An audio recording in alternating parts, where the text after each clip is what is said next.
Mesdames et messieurs, je ne sais pas si je l'ai dit tout à l'heure, monsieur le maire s'appelle monsieur Rondeau. Retenez ce nom, il ira loin. Et j'ai pas l'habitude de me tromper. Je me souviens, il y a longtemps, il y a peut-être, je sais pas, j'habitais à l'époque à Marseille, j'avais été invité à un gala organisé par une école juive, et le maire de Paris était alors monsieur Chirac, et on m'avait donné évidemment la parole, et j'avais commencé mon allocution en m'adressant à lui, et je lui ai dit, monsieur le président. Alors tout le monde s'est mis à rire, et je me suis repris, j'ai donc dit après monsieur le maire, mais je dis, vous savez, ce n'est pas un lapsus, c'est une prophétie. Et il s'en est rappelé. Oh bon, je ne veux quand même pas dire à monsieur Rondeau, monsieur le président, mais enfin, on ne sait jamais, hein. En tout cas, si vous faites une carrière politique, vous savez qu'on y est pour quelque chose, quoi. En tout cas, nos bénédictions vous accompagnent et nos remerciements. Je voudrais également signaler Yonion, qui a fait le déplacement depuis Euro Disney, qui est pas loin, et il a un emploi du temps très chargé. Nous le remercions du temps qu'il a bien voulu nous consacrer. Et il aime le shalom. Pardon? Yonion aime le shalom. Yonion aime le shalom. Bon, ouais, vous saviez.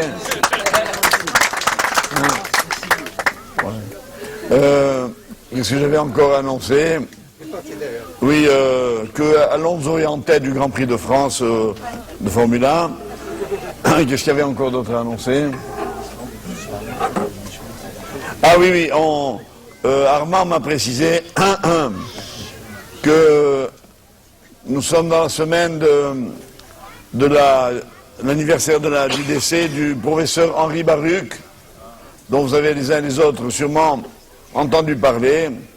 C'est un homme qui est mort centenaire, auquel je vouais personnellement une très grande admiration. Vous savez qu'il était un neurologue éminent, vraiment qui a fait des découvertes scientifiques de premier plan, un des grands savants de notre temps, et de surcroît qui était pétri de Torah, et qui a mis en place toute une psychiatrie qui n'est non interventionniste, et il a soigné de nombreuses lésions sans opération, mais au contraire avec toute une démarche donc pour remettre la maladie mentale à l'extérieur de l'individu.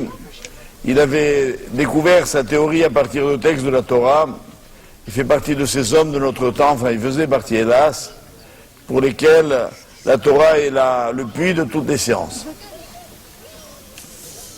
Voilà, on me demande enfin d'annoncer que le Centre Aleph organise pendant les 2 premières semaines de juillet, ça commence donc demain, un séminaire pour les jeunes filles scolarisées en niveau première et terminale, où donc des cours de Torah seront organisés par divers rabbinim, et vous pouvez vous inscrire en téléphonant au 06 10 25 54 02 ou bien encore au 01 43 96 08 98. Et les cours ont lieu à Neuilly, à proximité du métro Pont de Neuilly, à un endroit qui s'appelle la rue boulevard de la Saussée. Voilà. Et je souhaite une bonne santé à Madame Adèle Badsol, Refoua chez les mains. Je voudrais enfin remercier parmi tous ceux qui ont beaucoup œuvré pour la journée d'aujourd'hui, l'équipe de David Marciano, avec Moshe Elmaleh et Uriel, qui se sont chargés de l'intendance. Vous avez donc pu, je l'espère, vous restaurer tout à l'heure, et vous aurez encore la possibilité de le faire dans l'après-midi si vous le souhaitez. Je ne voudrais pas manquer de dire quelques mots à l'association BR Le Puits, qui a été créée par Madame Citruc. Mon épouse est là, d'ailleurs, je ne sais pas, elle est là. Elle doit être là, ma femme. Bon, si vous la voulez, vous lui dites que je lui passe le bonjour. Ce qui m'arrive de la croiser de temps en temps, mais... Et donc, je vous rappelle que cette association a pour but de favoriser les rencontres et mariages entre les jeunes gens et jeunes filles de la communauté. Et d'ailleurs, c'est ce problème-là qui a induit le thème du cours que je voudrais...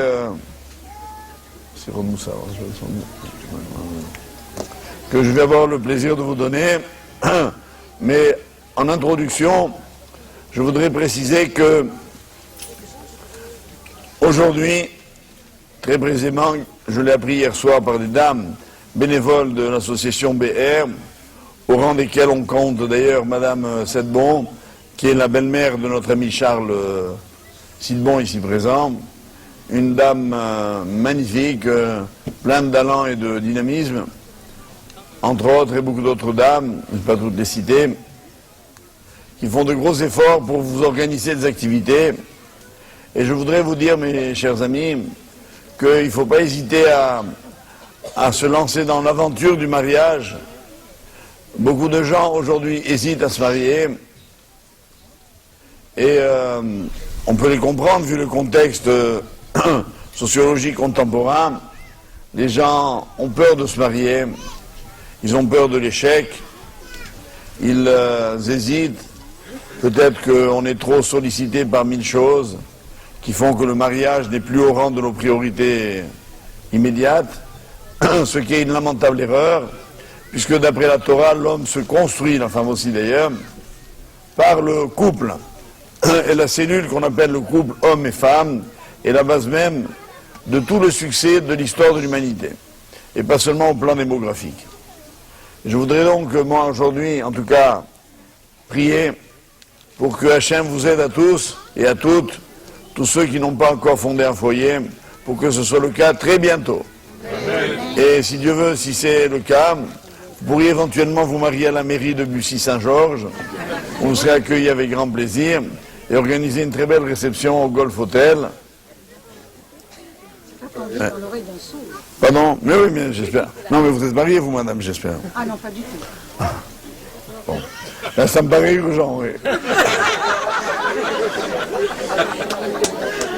Ceci étant, je voulais donc dire que hier soir, les dames m'ont signalé que c'était aujourd'hui le Yahrzeit, le jour anniversaire d'un très grand maître de l'époque du Talmud qui s'appelait Yonatan ben Uziel. Ce n'est pas un hasard. Yonatan ben Uziel, vous avez remarqué, je n'ai pas dit Rav, comme le maire, Rav Yonatan ben Uziel, parce qu'on l'appelait ainsi. Il ne voulait pas de titre. Il était un très très grand maître. Je vous l'avais une fois présenté, je vous rafraîchis la mémoire. Le Talmud dit qu'il avait les 80 élèves les plus brillants de tout le peuple juif. Le dernier de la classe était Rabbi Yochanan ben Zakkai. Pour vous dire quoi. On aurait tous été recalés d'office. Hein. Et bien évidemment,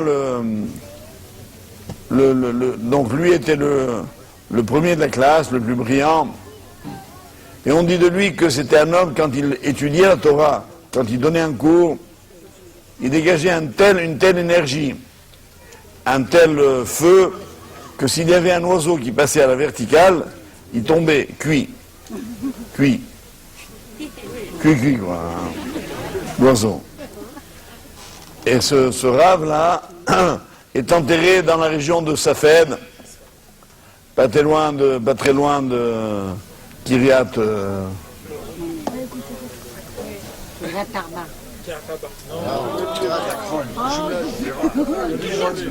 Kiryat Ekron, enfin je plaisante, c'est du côté de Tibériade, à côté de Safed. Et là-bas, il y a une vallée au bout de laquelle vous trouvez un tombeau isolé, qui est celui de Yonatan ben Uziel. J'ai souvent préconisé aux jeunes gens et aux jeunes filles non mariées de s'y rendre, parce qu'une tradition dit que quand on se rend sur sa tombe, ce grand maître prie pour nous, et généralement on se marie dans l'année. Et il a un taux de réussite de 99%. Donc ça vaut peut-être le voyage, ça vaut la peine d'envisager cet été, si vous n'avez pas arrêté définitivement programme de l'été, de vous rendre en Israël et de vous rendre à Safed et d'aller jusqu'à cet endroit qui est d'ailleurs au demeurant magnifique. Quand vous descendez là-bas, ils ont beaucoup amélioré l'accès, mais avant on y descendait très difficilement. On a vraiment l'impression d'être, je n'exagère pas, en Suisse, tellement il y a des arbres majestueux et une végétation extrêmement fournie. C'est presque aussi beau que Bussy-Saint-Georges, pour vous dire. Et donc, allez-y, souvenez-vous, Jonathan Ben Uziel. Et aujourd'hui, c'est son Herzeit, le cours est donc dédié également à sa mémoire. Et je voulais essayer de commenter avec vous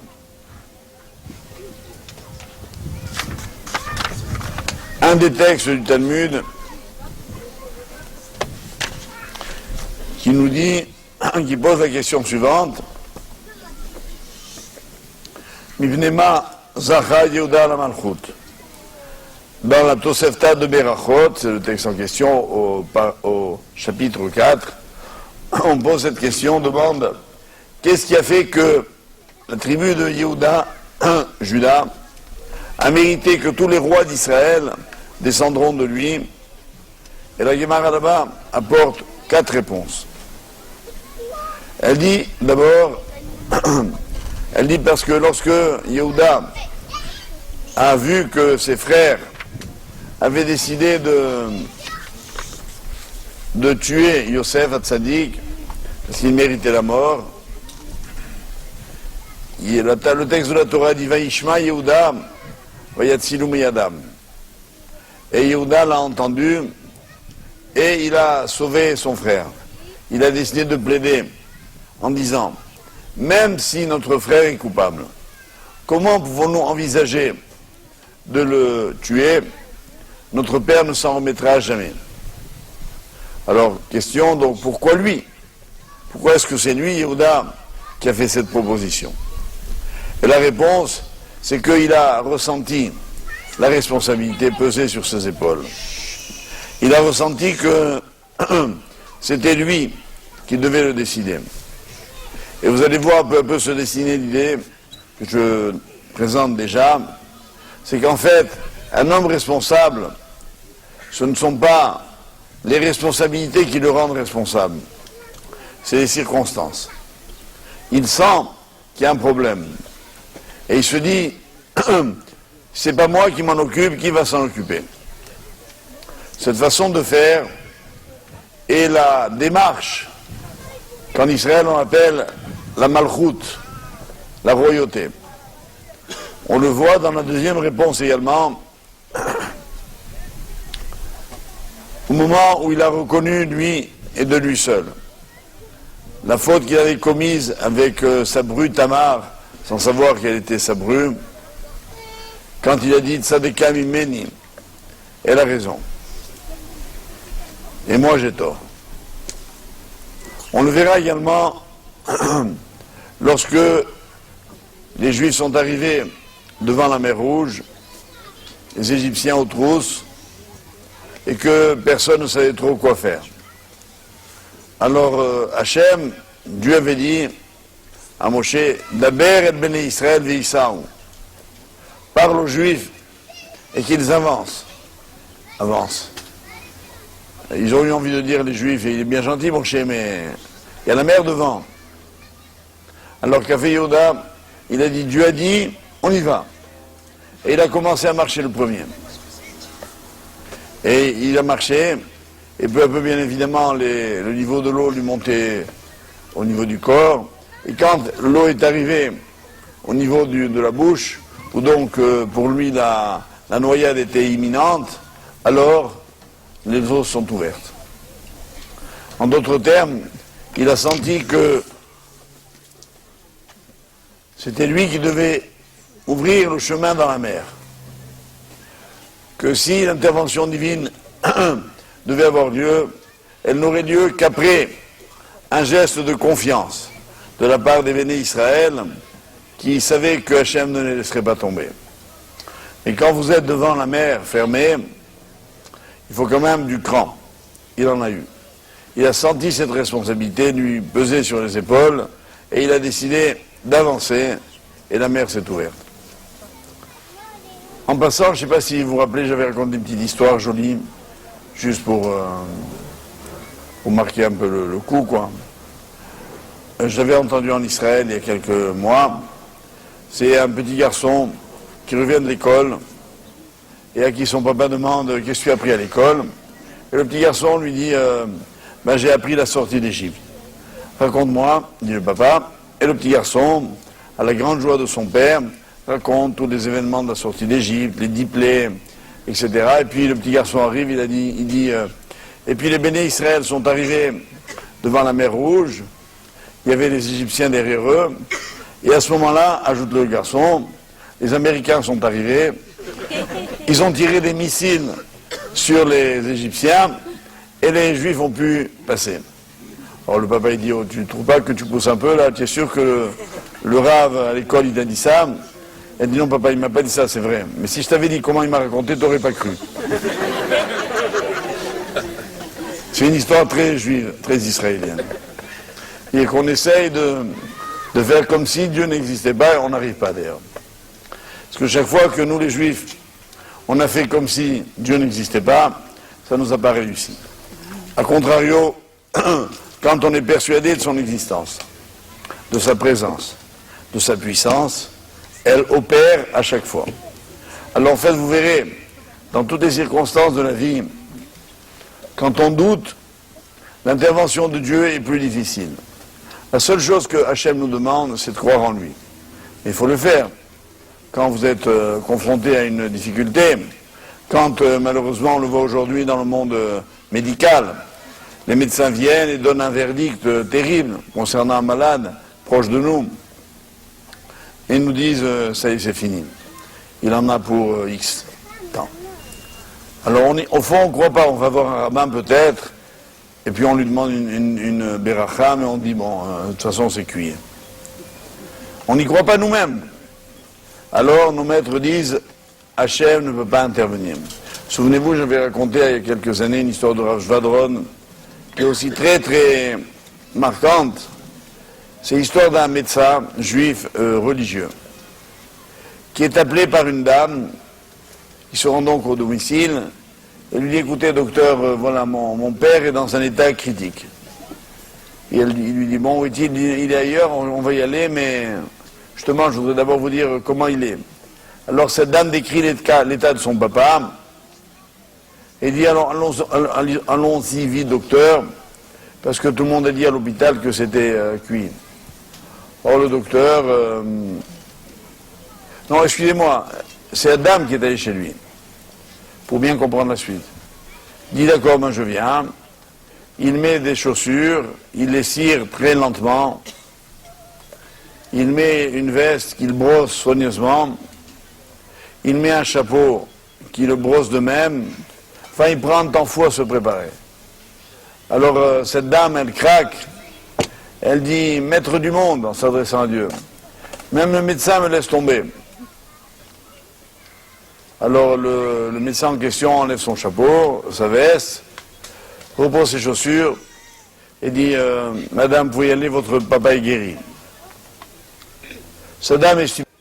Elle arrive là-bas, là où était son père, et elle a constaté une amélioration incroyable de son état. Alors elle est revenue tout émue chez ce médecin en disant docteur, vous êtes un homme saint, un prophète, vous avez réussi à guérir mon père. Il dit non madame, moi j'ai rien fait du tout.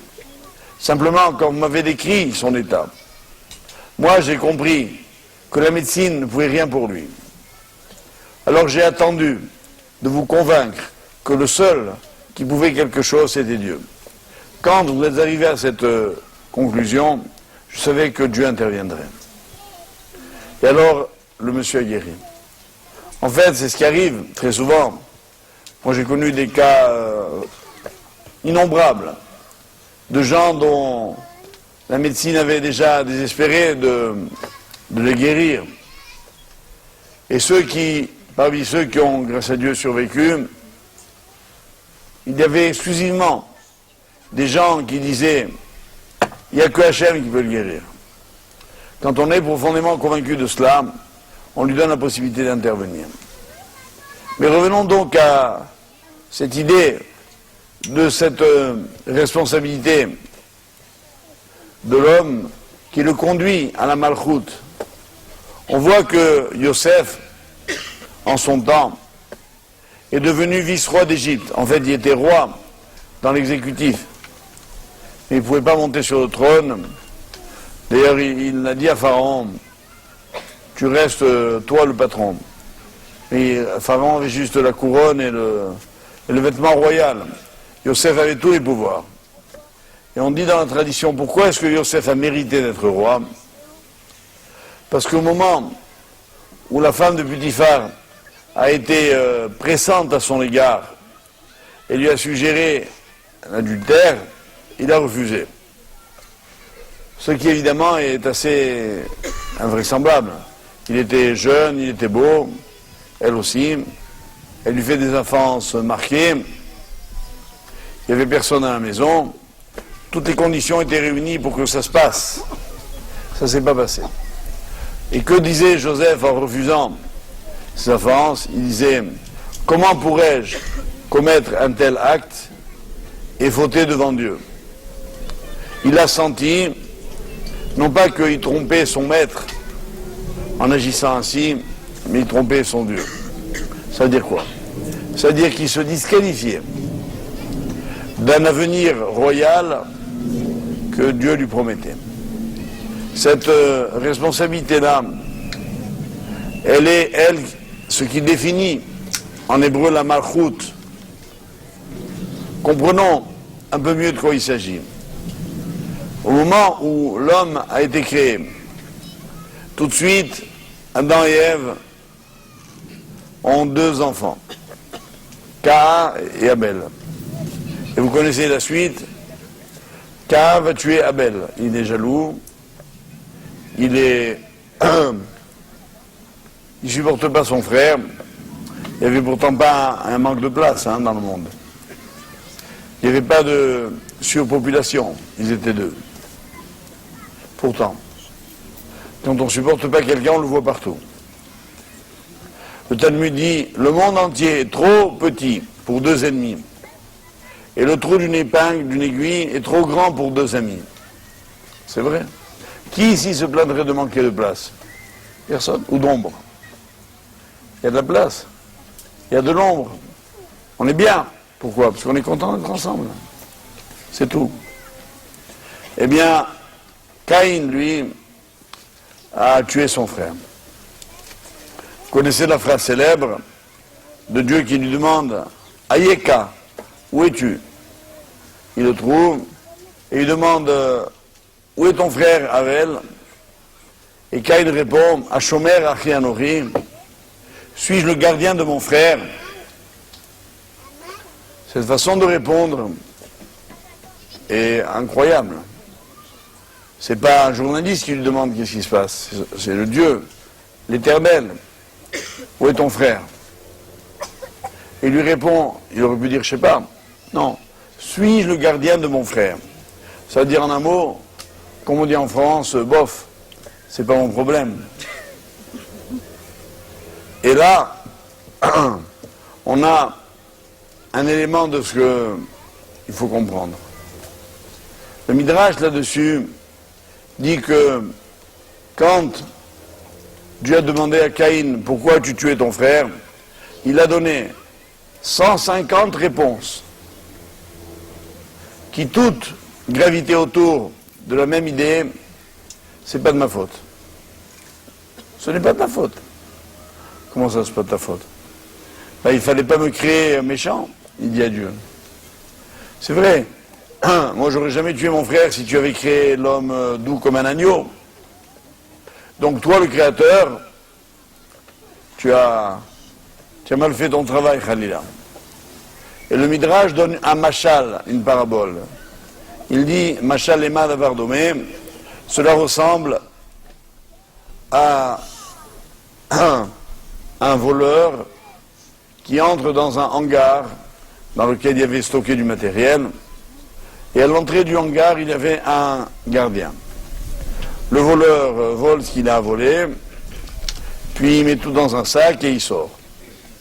En sortant, le gardien l'attrape. Et il lui dit, espèce de voleur. Il dit, pourquoi tu me cries? C'est de ta faute. Il fallait m'empêcher de rentrer. Tu m'as laissé rentrer. Moi, j'ai fait mon travail, j'ai volé. Toi, tu n'as pas fait le tien, tu ne sais pas garder. Kaviachol, voilà ce qu'a répondu Caïn à Dieu. Bien évidemment, l'homme va tout faire dans la vie pour se disculper.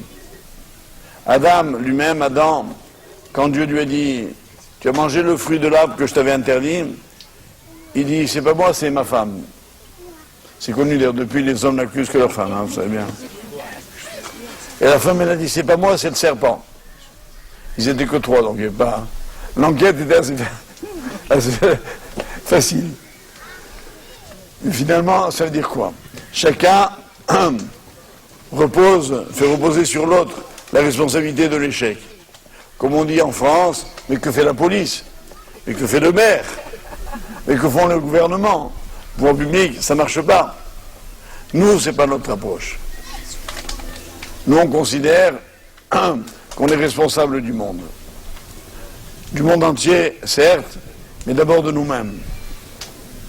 Se prendre en main, c'est considérer que on a à s'interroger non seulement sur les comptes que l'on va rendre à Dieu dans notre vie, mais également aux autres hommes. Il y a un exemple que je vais vous donner parce qu'il me paraît adapté. Charles, il est là toujours, Charles? Ah, il est parti en route. Hein? Oui, qui me tient à cœur en rapport avec là où nous sommes, parce que nous allons parler Shabbat. Au moment, dans l'histoire d'Abraham, il a à un moment donné fait la guerre avec des rois, dans la vallée de Sodome. Il a gagné la guerre. Dans les traditions de l'époque, évidemment, le vainqueur avait tous les droits. Et notamment, il emportait le butin. Alors le roi de Sodome est venu apporter à Abraham un butin considérable. Abraham a dit, je ne prendrai rien. Il a dit, je ne prendrai même pas michout ve'atzeroch na'al. Même pas un fil, même pas un lacet de chaussures, une lanière de chaussures. Chez l'Otoma, pour ne pas que tu dises, Ani et Sharti et Abraham. C'est moi qui ai enrichi Abraham. Excusez-moi de le répéter, mais je n'ai pas trouvé d'exemple plus frappant. Merci beaucoup d'abord. Je prends une goutte d'eau.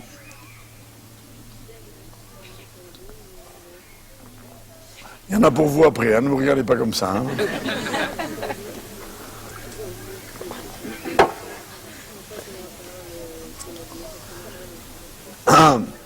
Il y a eu en France, au début des années 80, un fait que j'ai rapporté dans une ancienne cassette, qui est le suivant. Il y avait un monsieur Lévy, qui habitait dans l'est de la France, qui était propriétaire d'une grande filature, et qui a fait, lorsque M. Mitterrand est devenu président de la République en 81, la première fois, la deuxième fois, oui, la deuxième fois, non, non, ah oui, la première, maintenant. C'est juste, 81, c'est ça. Il a fait un don, c'était un grand collectionneur de tableaux, il a fait don au Louvre d'une collection d'œuvres modernes qui était absolument colossale. Et je me souviens, voilà pourquoi j'en parle, qu'il y avait eu en page 1 d'un journal prétendu objectif qui s'appelle Le Monde, un article sur cela, en disant, donc rapportant d'abord les faits, que le Louvre venait de recevoir la plus grande donation qui ait jamais eu depuis la création du Louvre, donc sous Napoléon, et donc de plusieurs, à l'époque, milliards de francs. Alors l'article ajouté, c'est là où je voudrais citer,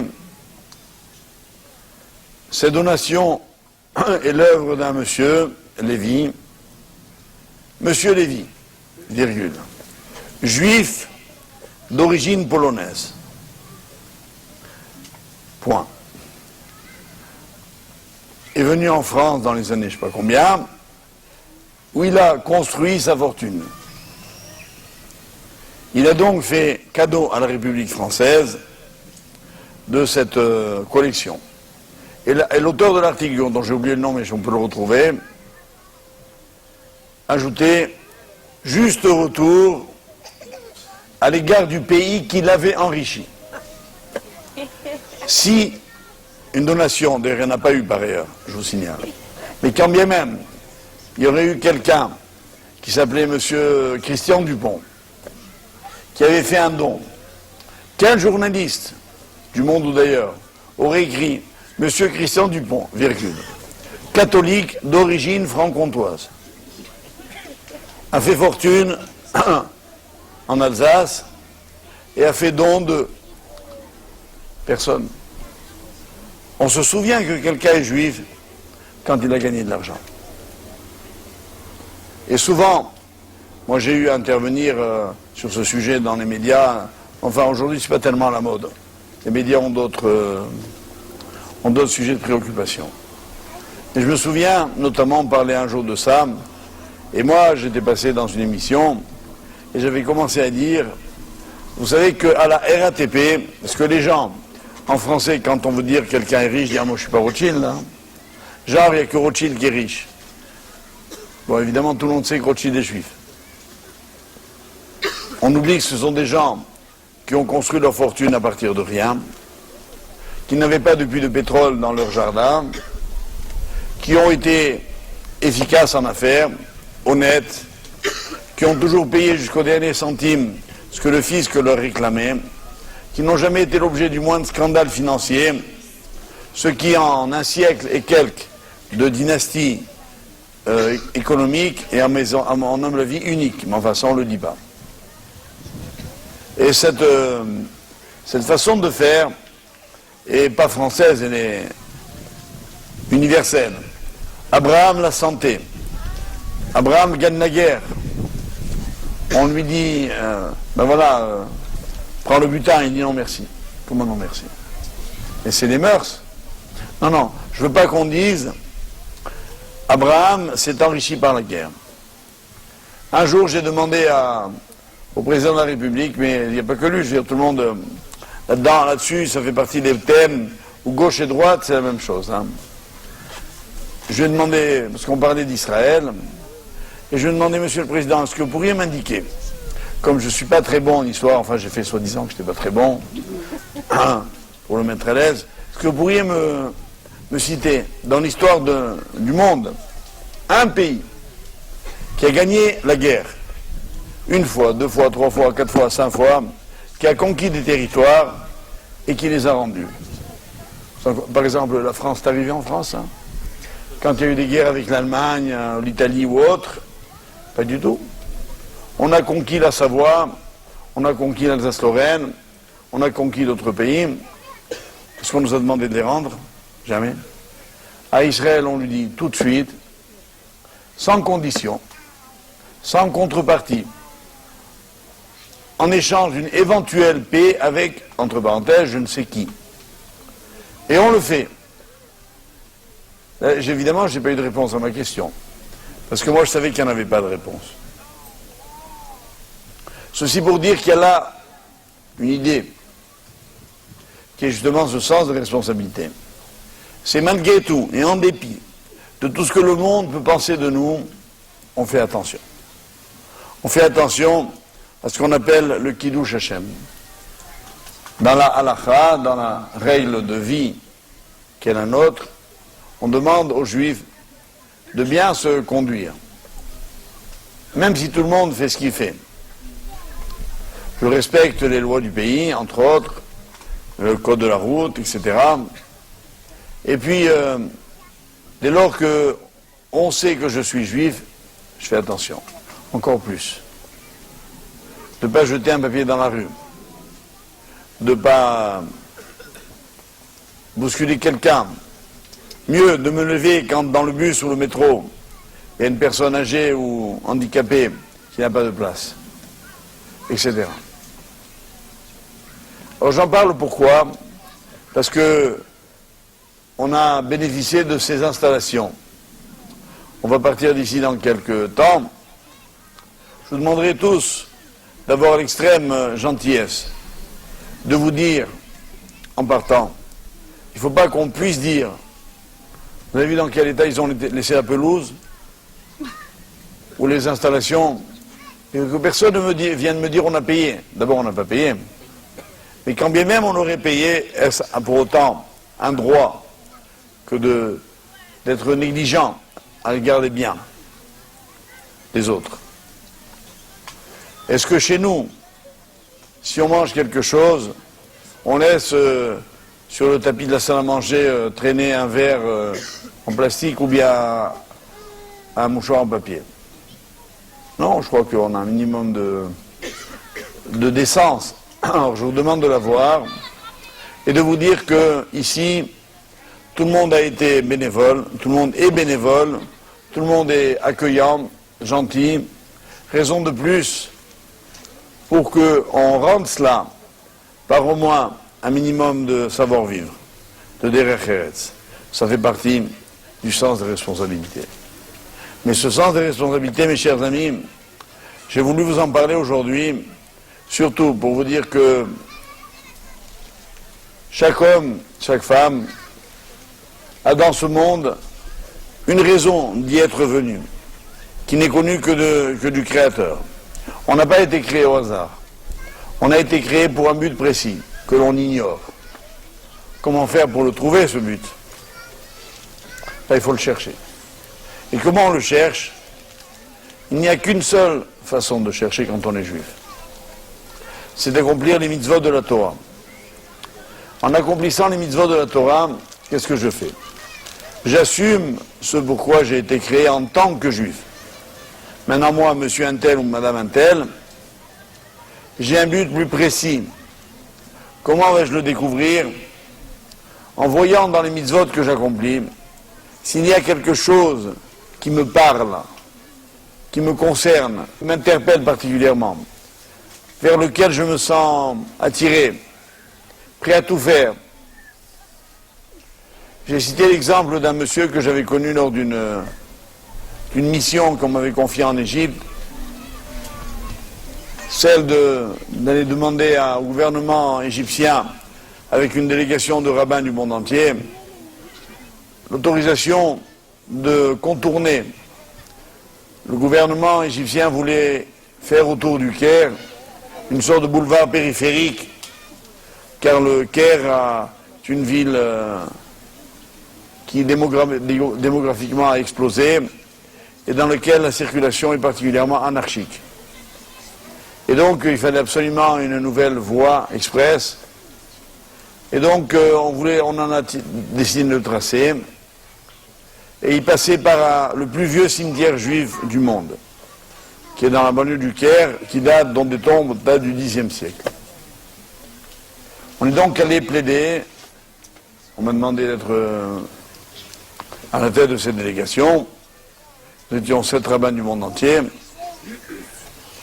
et donc on a été reçus, je passe l'étape, par le gouverneur du Caire. Et donc on lui explique l'objet de notre visite.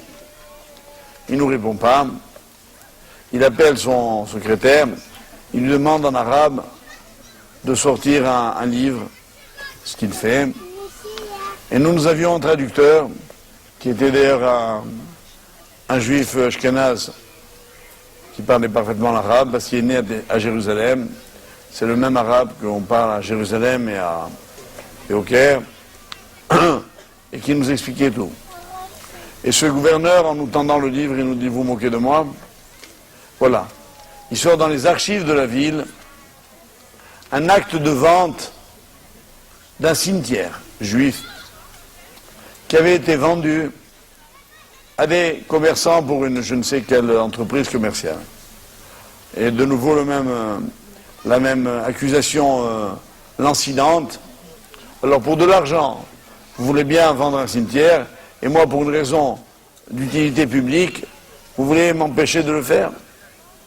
Bon, je regarde le document, je comprends rien, bien sûr. Je le tends à mon ami, notre traducteur, qui me dit alors à l'oreille, ce document est de la communauté karaïte du Caire. La communauté karaïte est une des rares, même aujourd'hui la seule, la dernière, communauté qui est une secte.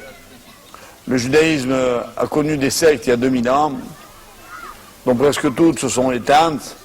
Il reste quelques centaines de karaïtes dans le monde entier, pratiquement tous en Égypte. Et donc, ils n'ont pratiquement plus rien de juifs. Alors évidemment, la réponse qui aurait pu être la mienne, la plus facile, mais moi je dirais la plus dramatique, la moins responsable, et aurait été de dire, mais ils ne sont pas juifs. Je savais que lui, il m'avait montré ça pour mettre tous les juifs en accusation. Même quand quelqu'un, on n'est pas sûr qu'il soit juif, dès qu'il fait une bêtise, c'est sûr qu'il l'est. On est en train de, je reviens à mon histoire tout de suite après, de célébrer en 2005 le centenaire de la naissance d'Albert Einstein. Le 50e anniversaire de sa découverte de la théorie de la relativité qui allait bouleverser la science moderne. Au début donc de ses recherches, Albert Einstein a écrit ce qui suit. Il a dit, si la théorie de la relativité, dont personne n'était sûr bien sûr, s'avérait exacte, les Allemands diront que j'étais allemand, ce qui était allemand à l'origine, puis après il est allé aux États-Unis.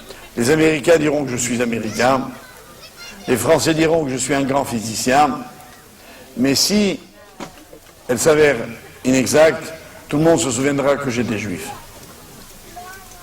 C'est comme ça. Donc lui, il voulait nous accuser. Moi, je n'allais pas dire, mais ils ne sont pas juifs. Alors j'ai eu une autre réponse, je pense qu'on m'a inspiré du ciel. J'ai dit alors à ce monsieur, très peu coopératif, je lui ai dit, vous savez monsieur, on n'est pas là pour nous, on est là pour vous. Il n'a pas compris ce que je voulais dire. Il dit oui, parce que si vous la faites, votre autoroute, faites-la. C'est pas moi qui vous demandera des comptes, c'est les morts. Et les morts, ils n'aiment pas qu'on les dérange. Je crois qu'il est devenu ouvert ou bleu ou blanc, je ne me souviens plus. Mais il a renoncé à l'autoroute. Il a compris que ce n'est pas une bonne affaire. Et jusqu'à aujourd'hui, ça fait 13 ans, 14 ans, l'autoroute n'est pas construite. Ceci étant, mes chers amis, cette notion-là de la responsabilité qui nous incombe à tous, et j'y reviens maintenant à notre histoire à nous, qui doit consister à sentir à chaque instant que le monde me juge, même s'il a tort de me juger. Moi, je dois être exemplaire. Je crois qu'on peut faire les reproches que l'on veut à l'État d'Israël. Il a ce sens. Ce sens de se dire, je n'ai pas le droit. Pas le droit. Combien il y a eu de gens révoltés par l'attitude des terroristes qui n'hésitaient pas à faire sauter des bus, à attaquer des écoles, à tuer des enfants, en disant, mais pourquoi on ne fait pas la même chose? Chas v'shalom. Allez-nous tuer les populations civiles? Jamais. Plutôt renoncer à un État juif. Je dis même au contraire, c'est comme ça qu'on le construit. On ne le construit pas avec l'armée, on ne le construit pas avec la politique, on le construit avec la morale. Et c'en est de même pour la communauté, c'en est de même pour chacun d'entre nous. Quiconque mesure qu'il a des impératifs qui ne lui sont pas dictés, parce qu'il y a des pressions internationales, parce qu'il y a un regard d'une caméra qui nous fixe, qui nous oblige. Non.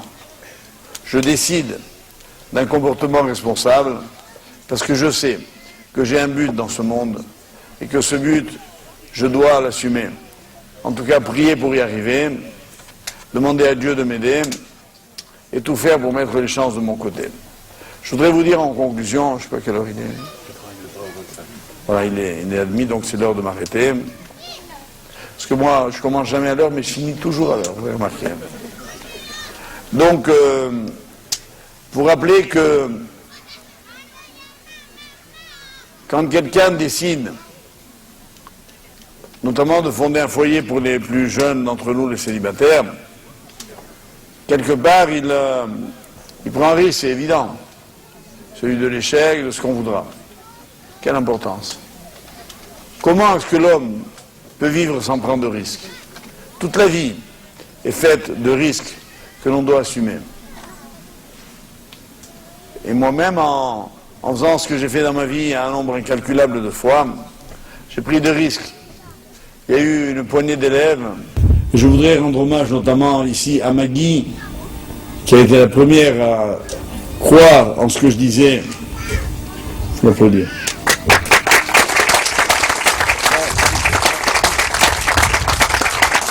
Et à m'aider à organiser tout ce que l'on a fait et ce qu'on va faire, parce qu'on n'a pas fini, hein. Il y a encore du boulot. Et puis, bien évidemment, être soutenu, aidé par des élèves, des amis dont vous êtes. Et je crois qu'en étant là, vous avez fait le bon choix. Le choix d'être responsable. Au lieu d'aller simplement flâner quelque part à la campagne ou ailleurs, vous êtes venu ici, qui est devenu aujourd'hui un Makom Torah, un lieu d'enseignement, un lieu d'édification, dans lequel on repart, duquel on repart, avec peut-être un peu plus de force, de foi en l'avenir. Je voudrais vous souhaiter de passer de bonnes vacances, si toutefois vous en passez maintenant, et de vous retrouver à la rentrée, où j'espère reprendre les cours sous une forme d'ailleurs, vous verrez, un peu nouvelle. Le lundi 26 septembre, je ne pourrai pas avant pour d'autres obligations, on vous précisera le lieu. Ce sera donc avant Rosh Hashanah, Bezrat Hashem. Et d'ici là, n'oubliez pas d'emporter avec vous en vacances votre identité.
voulais d'abord vous remercier à tous d'être venus et de participer par là même à cette agréable et belle journée, dont bien évidemment la partie centrale est un cours qui va commencer dans quelques minutes. Mais avant de commencer ce cours, j'ai à cœur de remercier d'abord celui qui a permis la réalisation de cette chose, en la personne de M. Charles Sidbon. Je ne sais pas où il est. Il est là. Alors, Charles Sidbon a eu la mauvaise idée de m'inviter à la bar mitzvah de son fils. C'était Shabbat, ici. Je lui dis, Charles, est-ce qu'on peut rester ici dimanche? Il a eu le malheur de dire pourquoi pas. J'ai dit, j'ai quelques amis à recevoir. Il m'a dit, ils seront les bienvenus. J'ai dit, oui, mais on est 400. Il m'a dit, impeccable. Et grâce à lui, nous avons pu disposer de ces installations. Il faut dire que nous y avons été aidés grandement par la direction de l'hôtel, qui a été vraiment magnifique pendant tout le séjour, ainsi que l'ensemble du personnel. Je tenais à vous le dire parce que c'est important de savoir qu'il y a beaucoup d'endroits, beaucoup plus que l'on croit d'ailleurs, où on est les bienvenus, où on est accueilli avec amitié et respect. C'est bien évidemment le cas de la mairie ici de Bussy-Saint-Georges, et nous avons l'honneur d'accueillir le maire de la commune qui est ici, à mes côtés, et à qui je voudrais donner la parole une minute après avoir indiqué que sa ville est jumelée avec une ville d'Israël, à côté de Rehovot. J'ai jamais entendu ce nom, c'est pour ça que je n'arrive pas à le retenir. Il connaît Israël mieux que moi, elle s'appelle Kiryat Ekron. Et tout près d'ici, vous avez vu, peut-être en arrivant, il y a une rue qui s'appelle Yitzhak Rabin, que M. le maire a inauguré il y a quelques années avec l'ambassadeur d'Israël, pour vous dire que on est vraiment ici dans une terre particulièrement accueillante, dans tous les sens du terme, et que pour toutes ces raisons, je me fais un plaisir de l'inviter à nous dire quelques mots.